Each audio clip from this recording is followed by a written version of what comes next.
Have you ever solo queued in Apex and felt like you're playing a different game than your teammates? Well, don't worry. I promise you're not alone. You all suck. In this video, I'll be breaking down the fundamentals of Apex while still keeping it simple by focusing on two key elements that will actually help you win more of your fights as a solo queue player. Your micro positioning, that is, your positioning within fights, as well as other fighting tactics. Whether you're a bronze player or somebody that's sitting right on the edge of masters, mastering these two skills, which are very complex, will be able to carry you farther than any random teammate ever will. Now, let's get into today's lesson. They're shooting at me. Recharging my shields. We've located them. I'm gonna take an angle on the guy that's far in the wide open. He's already got purple sun. This is my first time utilizing this recording system, but we'll see how it goes. Regardless, for every single person in the game, when initiating a fight or when an enemy team is initiating a fight against your team, your first option and where your mind should instantly go is to take a position of high ground. First and foremost, any situation that you can, you're taking high ground. And so that's tip number one. And the reason why that's so important is because with high ground, you're able to get a bird's eye view of the area around you, which opens up all sorts of different angles, but also helps keep you aware of your surroundings because of your positioning. And two, it also creates like this gradient between you and the enemy team. They have to shoot upwards at you, and all you have to do is look down at them. And so no matter where you're at on that high ground, you're essentially on a head glitch, shooting down at an enemy team. And because you're elevated above them, you're able to work around angles and cover that they might be hiding behind. So it really does help you to be in this position of high ground as much as possible. In fact, that's why I always recommend when you're solo queuing, you play some movement-oriented legend. Regardless, we're going to dissect this game as if it was chess. This fight, on your team. So we take height here, and we notice, because of my positioning, that there's a team below me. But I don't really have to freak out or panic because I have height. And that's important because depending on the legend that they're playing, it's going to take some time for them to even be able to obtain high ground with me, if possible, based on their legend composition. And so immediately I recognize with these two legends, and that's important. That would be tip number two. So as soon as you take high ground, the second tip would be to locate your enemies to see exactly where their positioning is and figure out what legends they're playing. So with a Wraith and a Conduit, obviously I immediately know that there's no way that they can take height here with me. And so I pinpointed the location of each one. One was right here on the staircase. They retreated back downwards, and the other one was right here. This was Wraith. Here, let me do this. This was Wraith, and this was Conduit, somewhere in this general location. So as we play the video quickly. You know what I'm going to do as a movement legend? I'm going to take height, get an angle on that guy to the right. The Wraith is going to push me, or whoever had that wingman is going to push me, so I'm going to bring it back. Just like they already did. Oh, hell no.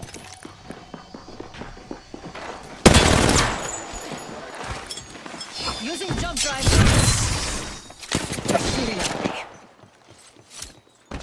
They already had that plane. The next tip I'd like to give you guys is to force the enemy into making their own mistakes.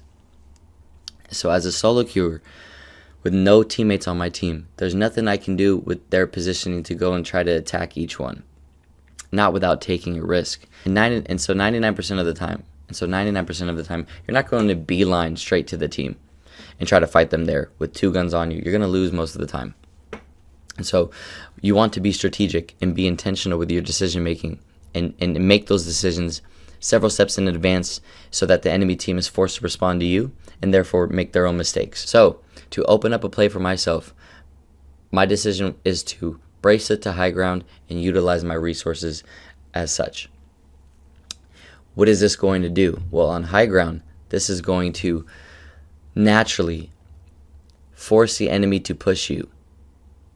And so this means Wraith is going to come out somewhere underneath, and the Conduit that was right here is going to flush inwards and go into the quickest access point of this building, which would be that front door.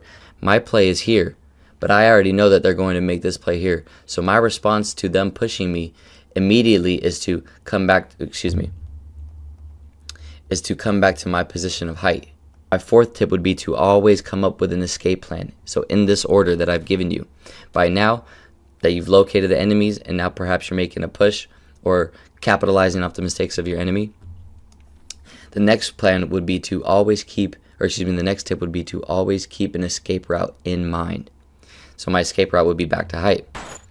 And of course, I know it's kind of silly to think about, but one thing that a great player knows how to do, which is something that a lot of developing players struggle with, is to assess the behavior of your enemies. And so that would be my next tip. By assessing the behaviors of your enemies, you can know how aggressive they are, how passive they are, how skillful they might be, which can help you act accordingly or respond accordingly. Recharging shields. But I dictate exactly what they're going to do by predicting it. And then in accordance with that prediction, I know what play to respond with.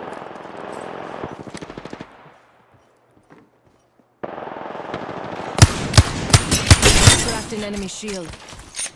And now we know there's two teams here. Nobody's knocked each other. Cracked an enemy shield. I don't want to push just yet. I knocked the team I didn't necessarily want to knock,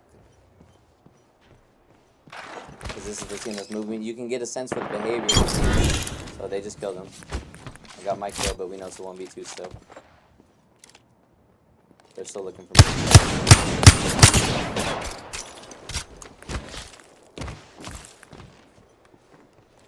And they're going to hold hands, so it's a difficult fight to push. We've seen this a lot yesterday for you guys, but I'm not running away. I'm not shying away. I'm still holding my ground and pissing this team off. I know that their legend is like a Wraith and somebody else. I have Taking fire. to get a look at them. So I know they can't really just take high ground on me. Looks like a Watson or something, conduit. Cracked an enemy shield. So she can't take height. Drive in I'm gonna position. go chow one.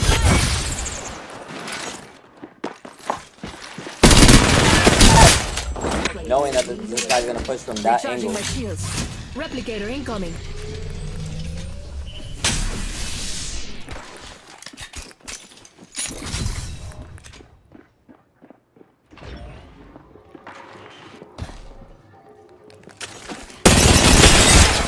I cracked an enemy shield.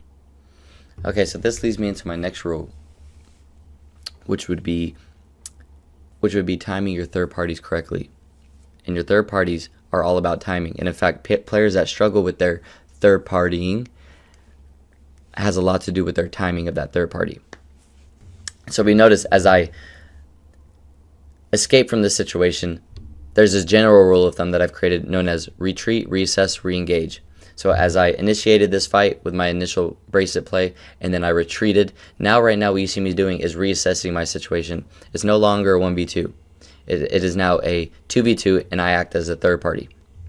So I'm listening and looking at the kill feed to see if they have any knocks, which they don't. We heard an R9 being sprayed right here. So if I saw R9 in the kill feed right now, we know with 99% certainty that that would be the person that just got knocked. So that would let me know somewhere over there it's a 2v1. And that would let me know, okay, now it's kind of time to push. But not super aggressively. The most aggressive push that you'll do as a third party would be when you're paying attention here. Let's say Snappy's the one here with the L-star. Snappy gets a knock in duos, and then Snappy gets traded. In return, he gets knocked. So now it's a 1v1 situation. You always want to, this would be another rule of thumb as well, but you always want to capitalize on even numbers. Meaning, if it's a 1v1 situation and you're a solo, and that's the best odds you're going to have, 1 versus 1, you go and take that every single time. If you're third partying and it's a 1v1v1, again, those are the best odds that you'll ever have. So this is something that you need to pick up the pace and push immediately to capitalize on the weakness and distraction of both of those teams that are fighting each other. But nobody's knocked here, so I'm still patient. A lot of people love to vacate their high ground, and so that would be a rule that I would advise against. Never vacate high ground. Be patient in doing so as well. See. So right behind my gun here, maybe I'll unpause so I can see her again. Oh, she's behind my charm now. Regardless, we do know that there is a guy right beneath my charm right here, and there is a guy up here on this high ground. And so once again, by maintaining my high ground and my positioning and kind of pissing them off essentially, naturally what they're going to do is split apart from one another. And so the conduit, I believe, is pushing me underneath to work me from an angle that's going to eventually force me, if they do a lot of damage here, to play on this side of the roof right here. And if you understand the angles and the positioning of the enemy team, you know why that's difficult for me. Because there is a wraith right here that I've already circled, but we'll exit out right now, that will have a direct line of sight on this entire section of the roof right here, based on her positioning. So what this conduit is trying to do is push me somewhere from underneath to get an angle on me, which is going to force me to vacate where I'm at right now and get to safety, which would be out of her way, and the only place closely located next to me, which would be out of her LOS, would be somewhere up here on this roof, which again would be in that angle of that wraith right there. So that's not something that we want. As you know, the conduit was doing exactly as I said they were going to do, while the wraith stood there and held an angle. So to preemptively act on that, to counter that play, I position myself up here where the conduit now has 0 angles on me. And now I'm taking a 1v1 essentially with this wraith right here. And even though we're 50 meters apart, that still exists as a 1v1. And notice the damage output and now the health advantage that I have against this wraith right here. And again, notice the positioning of the conduit, who is located, I believe, climbing up on this little wall here. And again, they have no movement characters, so that's something that you have to understand. All the rules that I've just given to you are rules that I cycled through my head within a couple seconds. And of course, by breaking it down for you guys, hopefully I simplify it for you a little bit, but in due time, that's eventually the point that you want to have to get to. And so, based on their positioning, their legends, and my health advantage against this wraith right here, this is now a 1v1 that I need to take. I've bought myself a window of opportunity or a pocket for me to work in. And now it's time for me to play that pocket. The conduit means nothing to me right now. Although you have to assume, again, several steps ahead, when you push this wraith, whether they're communicating to one another or not, when you push that wraith, or when the conduit figures out that I'm no longer in high ground and I'm attacking this wraith, she's going to do what? Based on her positioning, she's going to push me from where she's at into this building, up the zip line, and challenge me wherever I'm at. So the window that I have for myself is 5 seconds, which is the time it takes to pop a battery, which is the first line of defense for most people. Or 2, the time it takes for this conduit to walk her little ditzy ass over from here to this building, up the zip line to try to find me. So again, that's probably another 5 seconds or so. So either way, in my mind, the pocket that I'm working within is about 5 seconds. So notice how aggressive I got on that wraith right there. The wraith should have phased out. That would have been the perfect play for the wraith to do. If she phased out, that play's dead for me. I have to go figure out how to take my attention to the conduit that's pushing me or run away. But the wraith did neither of that. And I didn't take that much damage either. So I'm in a really good position to fight if I had to. But again, another rule, the next rule I'll give you is to increase your awareness as soon as you get a knock or as soon as you kill somebody. All of your senses need to be heightened. Even if you struggle with awareness, I need you to focus all of your information gathering as best as you can as soon as you get that knock. So right now, everything's louder for me.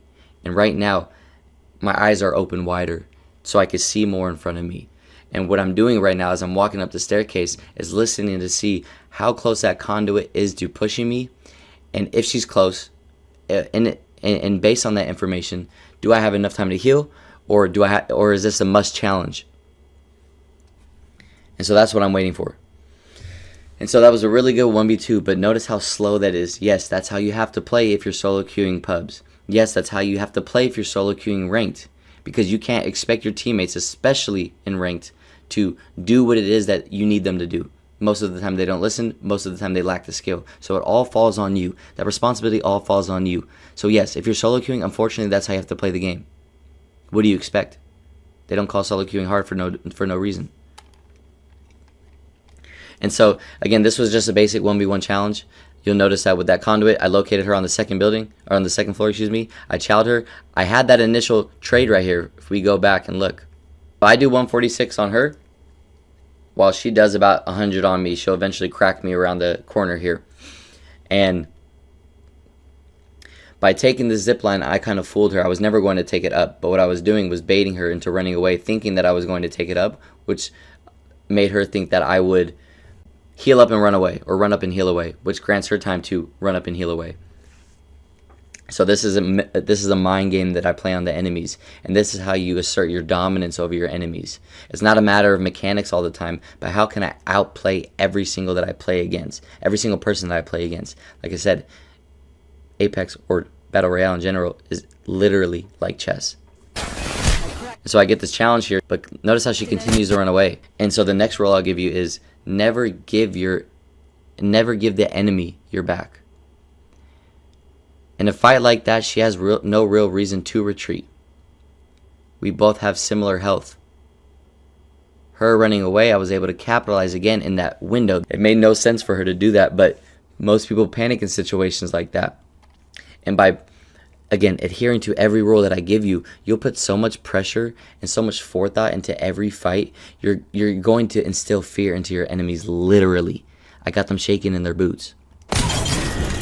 And so she runs away and I get that kill. You see how annoying that thing is? TBC to be continued. Jump right. So this is the Ash, so you know that she could portal up here. And it's a Sparrow. To heal. So it's a double movement team. I have to respect their ability to close these gaps.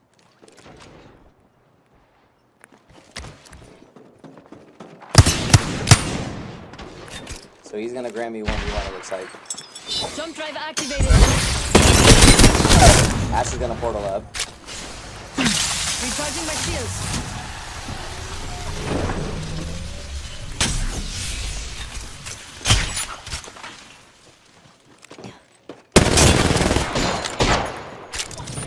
That's enough damage for me to chow.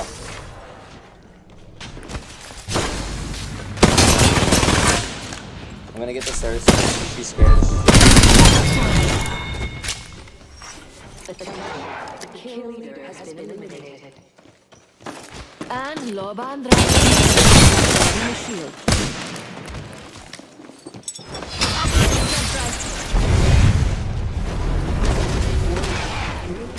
Jump right. She was on the defense the whole I'm time. already. So as I'm in the middle of yapping here again, now we're getting pushed by a third party. A third team, excuse me. And this is and this is a difficult situation, but again, now that I'm in a completely new fight, what do we do, chat? Adhere to the rules that I've given you already. Like I said, every fight that I take follows these hierarchy of rules. So I'm getting pushed while I'm mid-heal right here. It's an Ashe, the strongest legend in the game. And I don't like the positioning I'm in right here because I don't have the best escape plan. And what grants you the best escape plan, but also grants you the best bird's eye view of the area around you? High ground. So what do? I beat them to high ground. But by then they're already flushing me out and taking the zip line. So there's not much more information gathering I need to do. So what do? I retreat. But what do I do when I retreat? I retreat to another position of high ground. Jump right. So this is the Ashe, so you know that she could portal up here. And it's a Sparrow. To heal. So it's a double movement. And so we know what characters they're playing right now based on all this information that the game just gave me. You saw the beacon up there be scanned within a second from afar. So you assume that it's Sparrow. And I believe at some point as I was running away, I heard a Sparrow jump up. And then of course, the first piece of information that I got through this window was that they're using Ashe. And so this is a very difficult fight to take because unlike that Conduit Wraith team, this is the Ultra Movement team. So I have to play even more passive than I normally would compared to a team that is using non-movement legends. And so as I escape over here, in my mind I'm already knowing that the Ashe could portal up here, try to work within a window of opportunity here. And as I shoot this Sparrow for 50 damage, That right there gives me the smallest health advantage. And as he continues to take height in this position here, knowing that his Ashe is coming somewhere from this location down here, I understand that I just bought myself the amount of time it takes the Ashe to, let's say, hold an angle on me right here, somewhere up here, or to Ashe portal onto me. Sorry, I should be changing up the colors, but nonetheless, as we follow, you'll understand. And so, because of the health advantage I have, which is 50 HP, sometimes you might have to work within 20 HP health advantage.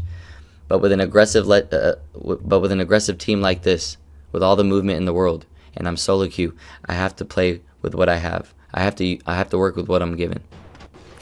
So he's gonna grant me 1v1, it looks like. And so right here, I avoid taking any damage and I brace it out.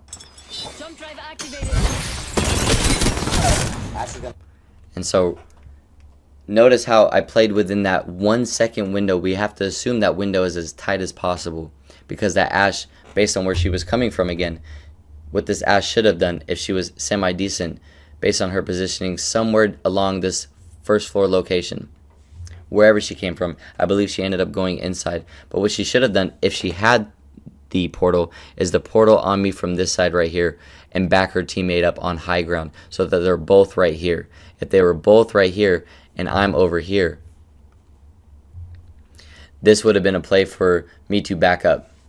I'm overran right now. I have to create more space. But we never got in a position where I really needed to create that more space. And because they didn't do that, right now my attention, again, adhering to one of the previous rules that I spoke on earlier, after you get that knock, your awareness or your senses need to be heightened. It's never out of sight, out of mind. You remember where that Ashe came from initially, she might still be coming from that location as well. So that's where you have to take your attention to. Notice, as soon as I get that knock, I turn my attention and my perspective, or my POV, into what's in front of me. I'm not looking around behind me. I'm not looking around what's directly below me or over here. I'm looking out what's in front of me, because the only place that she can challenge me with her portal would be along one of these roof positions right here. Anywhere else, I'm covered perfectly, so I don't necessarily have to worry about that. And so now I'm looking at, is she portaling on me? That's what I'm listening for. I noticed that she didn't. And so now that I've located this Ashe sitting right below this box right here, and so now I've located the Ashe who exists right below me, right behind this box right here. And this is a good for position, and this is a great position for me to be in, because she has no direct LOS on me. And so now, as soon as I recognize where she's at, I pop my bat almost instantaneously. You'll see how fast I do it. But notice how, as soon as I kill that Sparrow, I didn't heal up immediately. I needed to figure out where the Ashe was coming from. But as soon as I saw visual of her right here, and as soon as I saw this tether come from this direction, I popped that battery. Because I know the only way that she can chow me right here is with a portal. But I'll have enough time. So I'm forcing her essentially into a play. You either push me on a portal right here, and I back out and pop a battery regardless, or you let me heal right in front of you while allowing me to keep myself in this fight. And so she baits a res here. Most people, when they hear that revive going down, they'll vacate their high ground immediately. But again, notice my positioning. If she decided to stick that fully, I know that I could just drop on one of those beams and one clipper and kill her right there. So I know that this has to be a bait. It might have been accidental as well, but regardless, that's not something I push.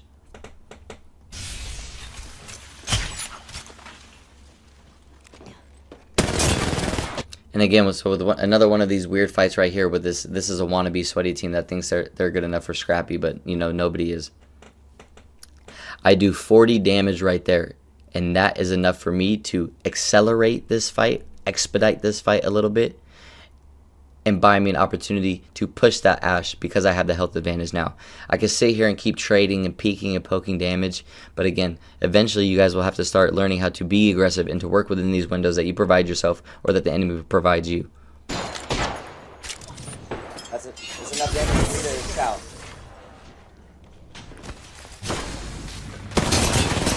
And so she's tap dancing around, of course, one of these MK nerds that think they're sturdy, but you're not. And so she runs away. What do I do in a situation like this now? I can continue challenging her because she's the last one alive, but by the time I get on that door that she's using for cover, she'll pop a bat. I have to eat that Archnar on the way here. I don't have any bracelets, so what's the only other option here? go and thirst her teammate to make sure that she has no other person to play around. I'm gonna get this thirst. She's scared. So now by eliminating that guy, I'm putting her into a 100% 1v1 situation. There's no revive, there's no knock, there's no comms that they can give you. It's just me and you.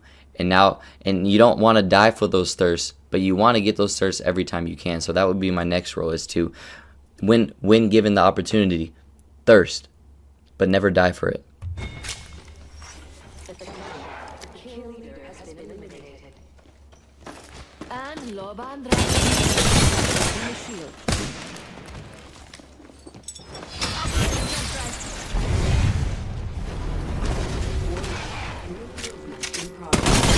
But once I got enough damage on her, I know that she's going to keep dashing away and eventually portal away. And so I don't want her to continue creating distance, which is what she's trying to do. So I put that pressure on her. She's done 0 damage to me. She's only 50 HP. I'm going to brace that on her if I can. I'm going to take the portal and challenge her and continue to challenge her until I kill her right there. And so once you get, again, this is a big window I get to work in because I've adhered to every other rule, and it's just a 1v1, and now she's weak. So now I can continue to push her and keep pushing her while being wary of her turning around and shooting at me, but nonetheless pushing her because I have such a significant health advantage over her. And so that's how I was able to win that fight right there.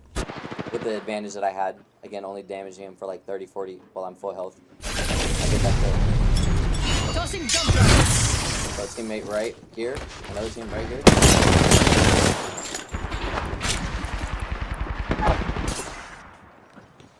So they knocked one underneath me. I want to focus the strong. I don't want to focus that solo at all. We want to focus this team, the strong team, and even those numbers out as well. Which I just did. So it's a 1v1v1.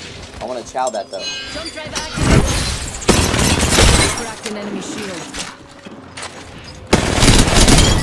Roll below me. Ooh, a horse. Recharging shields. Teammates right here. I've Kill located them. leader. I'm gonna try to That's a res. nice ring. Easy kills. Bada bing, bada boom. Down. And so that would be another rule of mine. Once the enemy has the jump on you, retreat. With this enemy porting on me while I'm in the middle of yapping and I'm not facing that way, I'm not in a position to fight. But as I am running away, you do spot this guy right here. So this tells me this is perhaps the last team on this in this game that I haven't located yet that pushes me from behind. And so right now I'm listening for third parties again. Retreat, reassess, re-engage. That was one of my biggest rules of Apex. Biggest laws of Apex. Retreat, reassess, re-engage. I was forced to retreat there. Now I'm reassessing the situation as they're fighting another team. Who is getting knocked? We know as I looked at that window and I braced it away, this was a Wraith that was sitting right there.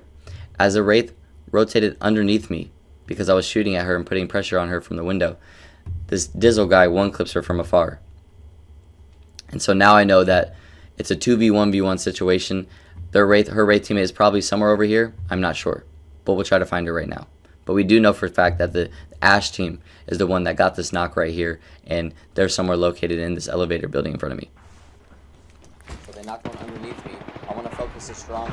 And so, as I'm saying in game right now, my next rule or law is going to be focus the strong team when possible. And what I mean by that is when approaching a third party, you want to focus on the strong team, which consists of the most enemies alive on that team. And it's important to do that because they're distracted. And if they're destroying a team and pushing that team, it's best to catch the enemies while they're distracted and off guard. And to focus on the strong team in that situation makes them weaker. So instead of a 2v1 situation, if I'm able to get a knock on the strong team, now it's a 1v1v1. But if I help attack and kill the team that's weak that they're pushing, now it's a full 2v1 situation. And now they're pissed because I just took their kill. And so now they might try to ape me. So it's important to focus the strong team when necessary. And that's exactly what I'm doing right here. This Octane team is the Wraith's teammate right here.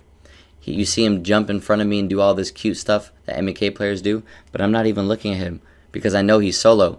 And that's the fight that I want to take eventually as a 1v1. But what I don't want is a 1v2. And so I put my attention towards the strong team right there. I don't want to focus that solo at all. We want to focus this team, the strong team, Movement in progress. and even those numbers out as well, Already which I just did. So And so that's exactly what I do here. The next rule I'll give you is knowing when to continue healing or knowing when to cancel your heals. In a situation like this, with me in God spot right now because I've taken high ground, and with me knowing that he's going to revive his Wraith teammate that he should have revived while I was fighting this team right there, instead of giving them the opportunity to get that revive off and allowing her to phase out, I want to cancel this battery right here and put shots into them as he's reviving his teammate. Cancel this battery, get rid of that fight, and take your attention to the last team wherever they're at. right here, I've located them. I'm gonna try to res. Nice ring. Not from afar. I don't want her to get revived, so I'm going to They're shooting at me. sit this out. No, but no, at all. Cover me. I'm using a Phoenix kit. So I'm going to try to evac using my resources that I have available.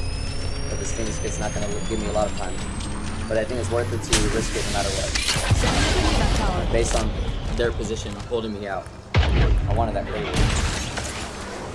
So I'm going to fly over them and past them.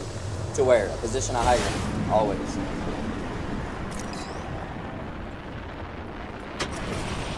We're on the top rock. Not much I can really do. I also don't have a lot of ammo, so I'm going to see if I can get that crazy. Let's do some shopping.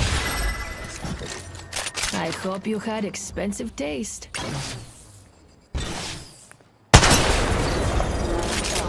beginning ring countdown. So you play kind of cheesy like this when you're solo queue. That's how you have to play. Again, it's two people staring at you with full health and you have no help. What are you gonna do? Sprint at them? I've got a No. minute to You dig pick up them something apart by good doing before the damage ring from afar, closes. Even if it's cheesy like this. They're shooting at No, me. it's just something, but heal. Recharging shields. Should take the damage for 111.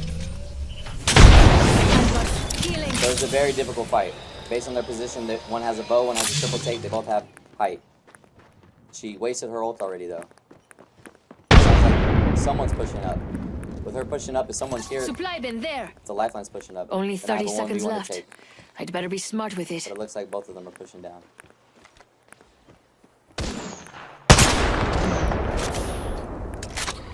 I need to locate where her second team is.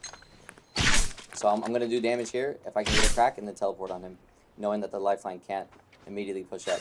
10 seconds until the ring closes. Cracked an enemy shield. So I'm racing across. Using jump drive. But I think this one, she's already here. Shooting at me. And then I turn around, know where she's at. How much I- And so once again, like always, you guys thought I was kidding. But this is literally how I play in ranked. Pubs, solo queue, no field, doesn't matter. High ground. Even if it means rotating from high ground to high ground or low ground to high ground. Regardless, you take high ground always. And one play I'm looking at specifically right here is trying to get this Kraber. The Kraber is, I don't have a lot of wingman bullets, and that's not going to do a lot of damage with their guns that they have at long range. But the Kraber will. And the Kraber is going to provide me exactly the opening that I'm looking for in a situation right now with a 1v2 where I'm on height and they're on height with a triple take. So that's what I'm going to grab. Both of them are pushing down. So now that I've located this lifeline right here, and I know that the Wraith is still by that lifeline ult, in the same position that she was earlier, somewhere in this relative location, and we have a lifeline right here. Either one works. I can chow this lifeline right here, or I can go and chow that Wraith right there. I choose the Wraith because if I kill this Wraith, I kind of have high ground here. So I do some damage on the lifeline to slow down. So now I have a 5-second window. A 5-second window to brace it on this guy and push that guy while she's forced to pop a battery. But look what happens when she doesn't pop a battery and how that affects my play here. I need to locate where her second team is. So I'm going to do damage here if I can get a crack and then teleport on him, knowing that the lifeline can't immediately push up. And so I get the lifeline 110, and it seems like she healed up, or at least you have to assume the worst, which would be my last rule of this video, is to always assume the worst. I'm assuming that lifeline is going to pop a battery here, but what I'm really looking for to make my job even easier is a big shot here with the Kraber against this Wraith. which is going to force them out of the fight, but also make it easy so that when I brace it on them, I only have to shoot a couple bullets and spend half a second killing them, and then take my attention to the lifeline who's naturally going to push. 10 seconds until the ring cracks an enemy shield. Using jump drive. So that was a big enough shot on the Wraith. She's 50 HP, but as I'm braceleting, the lifeline is already swinging me. And so instead of continuing to push this way, where the Wraith is behind this rock right around the corner, instead of pushing that way and exposing my backside, which would be going against one of the rules I've given you guys, since instead of exposing my backside to the LOS of this lifeline, all these squigglies right here shows you the line of sight, gives you a visualization of the line of sight that this lifeline would have on me. She would be able to put shots right into my back, and maybe she's good or bad, but regardless, that's a risk I don't want to take. And so I use this cover knowing that this Wraith is out of the fight because she's very weak, and use this cover as a head glitch, so to speak, to challenge this lifeline as she's flushing me out from behind. She's already here. At me. Right there I get the kill, and from there, again, never out of sight, out of mind, I swing the Wraith. And then I turn around, know where she's at. Bada bing, bada boom. Now the Remember guys, none of this works unless you apply it. These key elements are what separate bots from players like me when solo queuing, or even 3-stacking. The most important aspect of your growth is going to be hopping in, experimenting or practicing, getting those repetitions, taking those fights, challenging yourselves, rewatching your gameplay in order to really dial all of this in. If you learned anything new, then please drop a like and a sub. I'm restarting my content journey in Apex again, and let me know in the comments what topic you want next. Peace out, and stop blaming your teammates.